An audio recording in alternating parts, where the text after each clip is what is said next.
In today's video, we are talking about the June 21st primary elections in the states of Georgia, Virginia, and Alabama.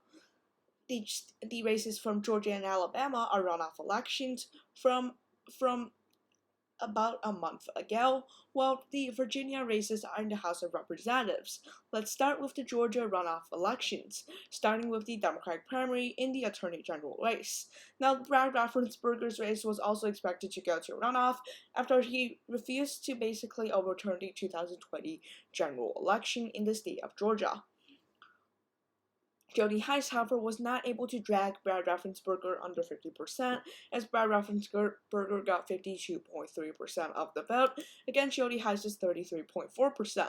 The Democratic primary was actually even more lopsided, with the Democratic candidate gaining 26% advantage over his second-place opponent. That being said, he did not reach 50%, and therefore this race went to a runoff.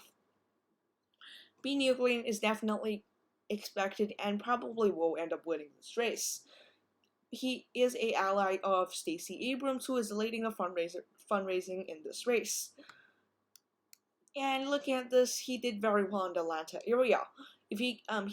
I do expect him to win about 60 to 65% of the vote in this race.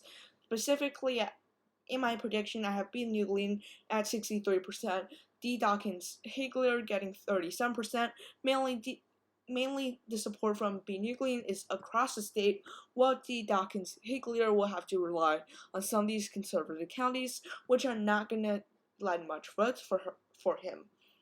Now for the Republican primaries on the individual House races, starting with the 2nd Congressional District Republican primary with Jeremy Hunt and Chris West. This is likely not going to flip to the Republican Party, though, as the incumbent there won by 17 percentage points, but in a Republican wave, could the Republicans potentially end up flipping this race? I don't think so, but this race will be close.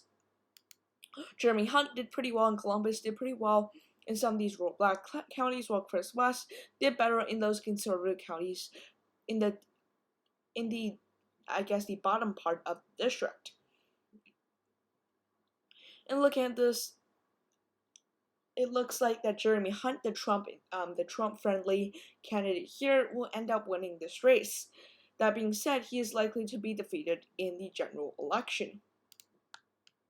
The next race here will be the race between Rich McCormick and Jake Evans. Jake Evans was actually Trump endorsed, but he was not able to do super well against Rich McCormick. Rich McCormick got 43.1% of the vote in this district, in this new district that has been gerrymandered to be heavily Republican. Looking at this area right here, Jake Evans lost every single county and is not expected to end up winning this race. And my prediction does have Rich McCormick at about 60% of the vote to Jake Evans 40%.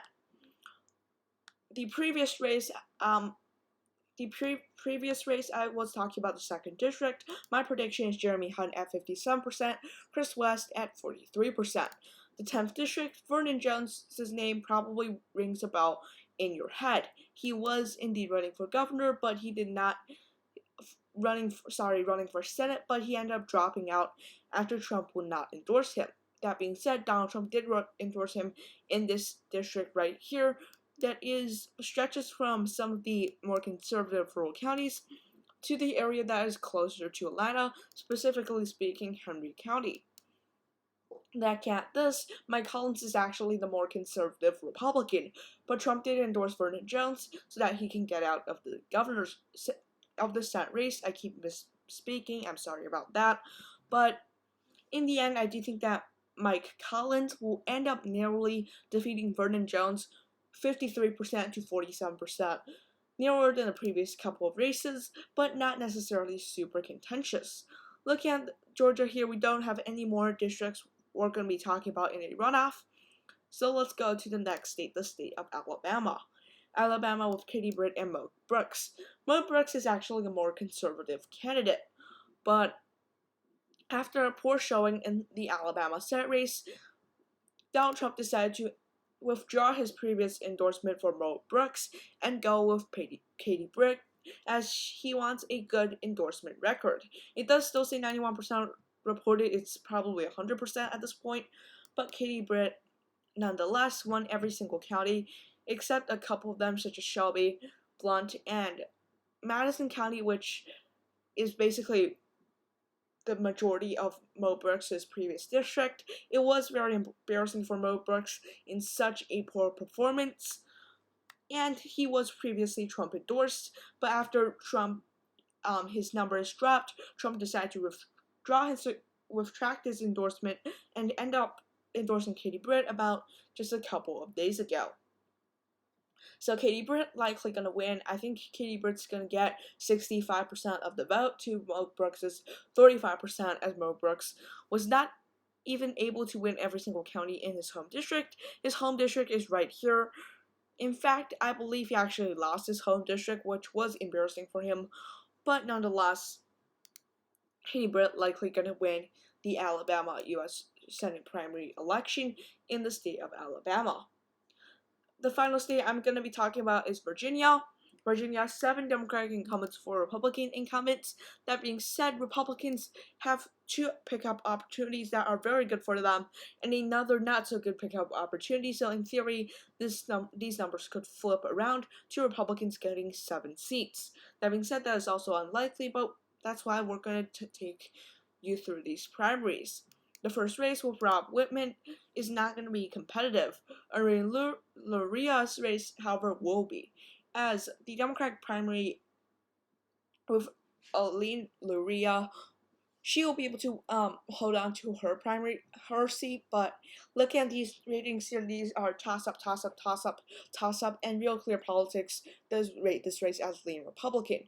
Looking at these primary challengers here, you can see that these primary Republican candidates, Jen Kiggins is at 43% of the vote.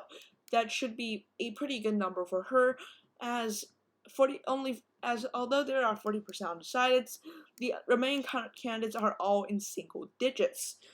And Jen Kiggins, the more establishment candidate, will likely win this race.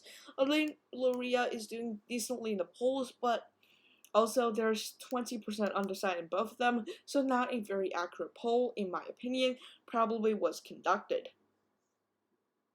Look at, not very accurate given that how much voters are undecided.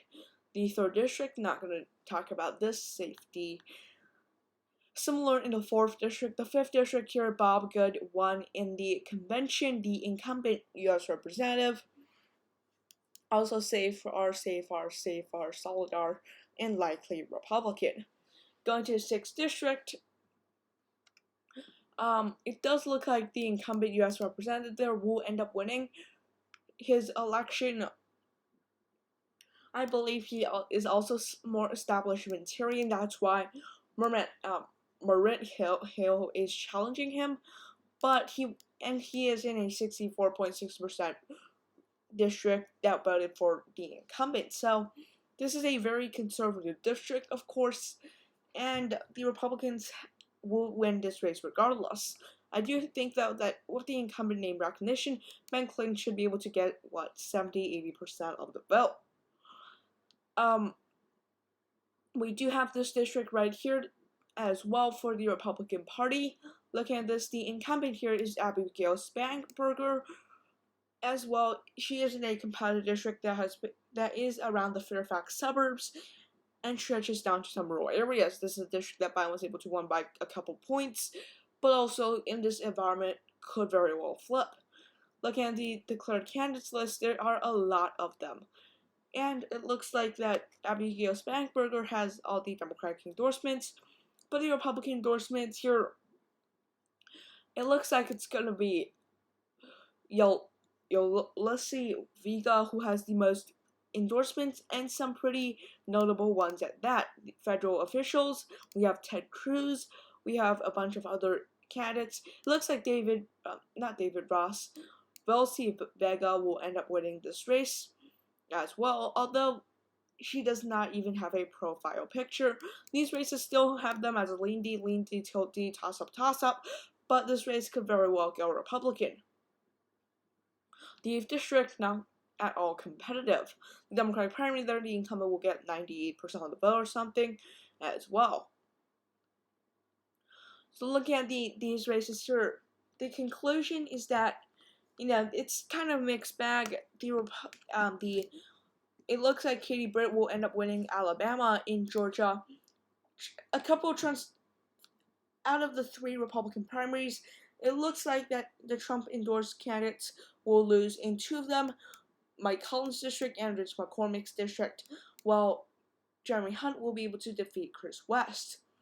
And out of the House of Representative districts, it's kind of mixed bag. The establishment candidates win a couple of them. The Democratic, the more Trumping win of the party wins a couple of them as well. So thanks for watching. Have a nice day. Bye.